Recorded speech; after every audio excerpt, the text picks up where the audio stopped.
Lilian had always dreamed of love, the kind that set hearts ablaze, that made poetry out of whispered words. But love was the last thing on her parents' minds when they handed her over to Maxwell Okoye, a billionaire known more for his ruthless business deals than his warmth.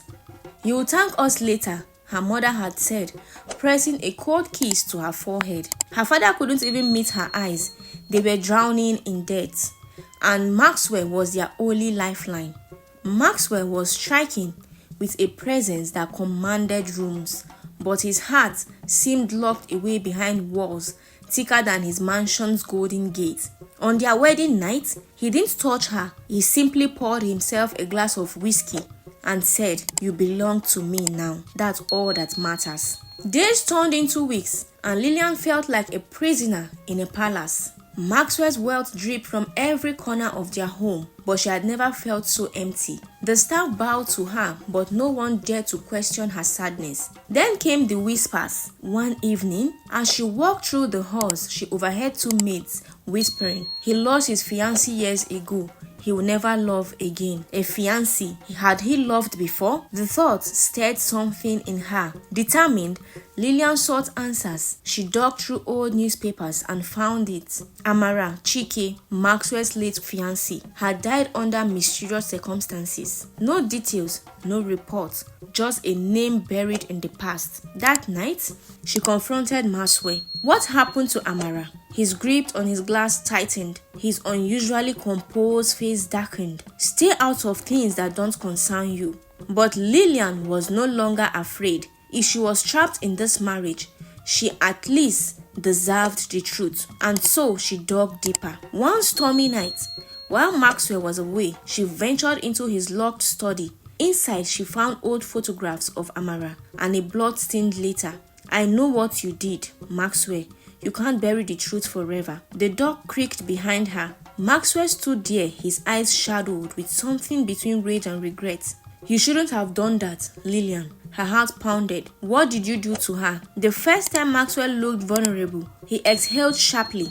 "I loved her, but I failed her." Torn between fear and curiosity, Lilian took a step closer. "Tell me everything." And that was the night everything changed. The night she learned the truth about Amara's betrayal, Maxwell's darkest secrets, and the danger that still lurked in the shadows. Lilian had been forced into this marriage, but now she had a choice. Would she run, or would she stay and uncover the full truth? Because one thing was certain, Maxwell Okoye was not just a billionaire. He was a man haunted by ghosts, and Lilian was about to become entangled in a past far darker than she had ever imagined. Lilian stood frozen in Maxwell's study, her breath shallow, heart pounding. The dim lamp on the desk cast eerie shadows across his face, making him look almost inhuman. But there was something else, pain buried deep within his sharp, calculating eyes. "Sit," he commanded. She hesitated. "Tell me what happened first." He signed, pouring himself another glass of whiskey. "Amara, she was my fiancée. She betrayed me." Lilian swallowed hard. "How?" Maxwell ran a hand through his neatly styled hair, his jaw tightening. "She loved me, so I thought, but she was working against me the whole time, leaking my business secrets to my enemies. She wanted me destroyed." Lilian's skin prickled, and then she died. Maxwell leaned forward, locking eyes with her. "Yes, and the world thinks I killed her." Silence hung thick in the air, Lilian's mind racing. Was he telling her the truth? The cold, detached man she had married, was he capable of murder? "But you didn't," she asked cautiously. Maxwell's lips curled into a bitter smirk. "No, someone else did, but I have my suspicions." Lilian's body stiffened. She had walked into this marriage a pawn, but now she felt like a player in a deadly game she didn't even understand. The following days were different. Maxwell no longer ignored her. He started watching her more closely, at breakfast, at dinner, even when she was in the garden. It wasn't affection, it was something else, like he was deciding whether he could trust her. One night, Lilian was in bed, unable to sleep, when the door creaked open. Maxwell stood there, his presence filling the room. "Why did you marry me?" she whispered. His expression was unreadable. Your parents were desperate and I needed a wife. Needed. She narrowed her eyes. Why? He sighed, sitting on the edge of the bed. My business partners, they don't trust a single man. Marriage is power in their world. It makes me appear stable. Lilian exhaled sharply. So I was just a convenience choice. His eyes darkened. You were supposed to be, but now you are something else. A chill ran through her. Was that a warning or an admission of something deeper? Lilian started noticing strange things. A black car parked outside the mansion for hours. Whispers between the maids that stopped when she entered the room. And one night she heard Maxwell arguing on the phone. If you touch her, I will kill you myself. Her blood ran cold. Her? Did he mean her? That night she couldn't stay silent any longer. She found him in his office, staring at a glass of whiskey like it held all his regrets. Who was that on the phone? She demanded. Maxwell's jaw clenched.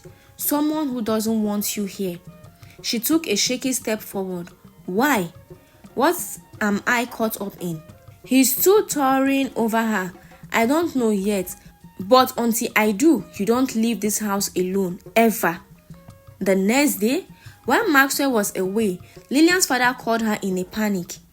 Lilian, you have to leave. It's not safe. Her heart pounded. What are you talking about?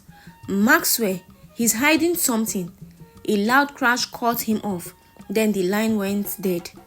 Terror clouded at Lilian's throat. She tried calling back, but no one answered.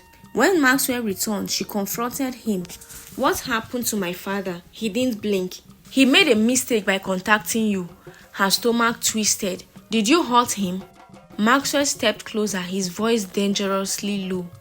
I don't hurt people I care about. She sucked in breath. You care. His fingers brushed her cheek just for a second. That's the problem. That night, Lilian made a decision she couldn't stay. She needed answers and she needed freedom. But as she packed a small bag, the door swung open. Maxwell stood there. Going somewhere, Lilian. Her heart stopped. Lilian stood frozen, her small bag clutched in her trembling hands. Maxwell's piercing gaze locked onto her, his expression unreadable. Going somewhere, Lilian. Her throat tightened. Think, Lilian, say something. I needed some fresh air. A slow, knowing smile curled on Maxwell's lips. With a bag packed, interesting way to get fresh air. Lilian's pulse pounded in her ears. She knew she had two choices. Lie or tell the truth, and somehow she knew Maxwell would see through the first option. I was scared. Her voice was small, almost fragile. Her father's call, the threat, I don't know who to trust. Maxwell smirked